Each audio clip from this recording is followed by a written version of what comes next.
Welcome to the channel. I had a very interesting discussion with someone on the range, as you do, and he was fortunate, or shall we say unfortunate enough, to witness a gun kaboom, and he postulated that this was of a full bore rifle, I assume like a 308, something like that, and he postulated what had happened is that there had been a low load. Now, if you open your standard reloading book, you always tend to have a starting load and a maximum load. And the purpose of the starting load is that you don't really go lower than that, because what happens as you reduce the load more and more and more, you fundamentally change the dynamics of how the cartridge is meant to work. Demonstration. If we take this as the main body of our cartridge and we assume that the primer is back here, and the cartridge is full of powder, then if we set the prime off in the rear, the powder starts burning here and then burns forward, and then out. So you have a consistent burn. But let's say for whatever reason the powder is only up to there. Well, then all of a sudden, if we are setting off the primer in the rear, we might well set off all of the powder, because the flame from the primer sets it all of it off all at once. And so that might result in a pressure spike. Alternatively, if the powder is too low, then the primer ignition can dislodge the bullet and effectively use the bullet to plug the chamber. And once the bullet is stuck in that position, you have a larger area, but as the pressure increases, that bullet isn't going anywhere. And so all of a sudden you're going to get that rapid pressure spike, combined with the previous thing perhaps. And the point is, there are any number of ways that a low load can blow up your gun. So if you want to make your gun shoot slower, you don't do less powder, you use a different powder. That's basically foundational.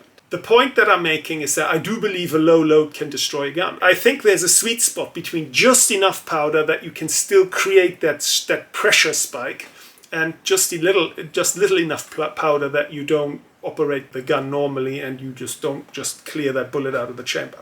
So I think it is possible. So back in the practical world, the solution there then, when I load with a powder measure, when I have a block of 50, I'll get the torch out and I look down each individual case and I'm looking for the highest load, so one which I think feels a bit more fuller than the other case, and I look for the lowest one and I reweigh those two. And only then do I head them up. If you're using a progressive press, I use an alarm, and you can see here the alarm activates within a narrow band.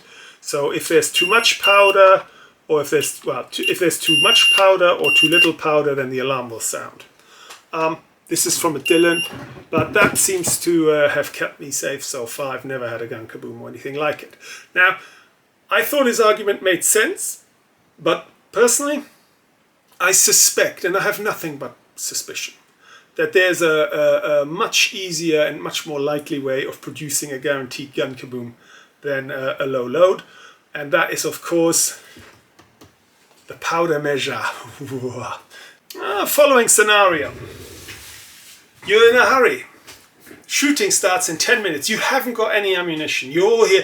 Oh my God, I've got to unlock for everyone else. And you quickly pour your bullseye, a very fast powder, into your powder measure, and you get a few rounds, and you throw them one at a time, and you dial it in. It's finally there, and you throw them one after the other, and you head them up, and you've got your 50 rounds. You've got to go, and oh my God, you're late already. Here's your pot, and you turn this off by giving it a twist. Up it comes. Pour it off into the pot. Put it back on, and you're out of the door. Well, some weeks later, we're not loading pistol calibers. We're loading a rifle caliber. Here it is. And we have a nice slow powder. What is this? N560. So we put that in there. And the very first round that we throw of this stuff is not going to be N560.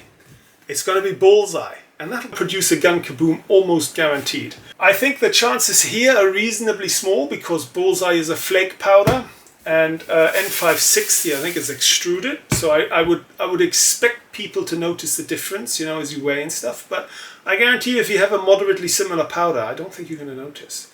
And just that quick, you will have loaded a very fast powder into a gun with a big volume that requires a slow powder, and that is going to rip your gun apart.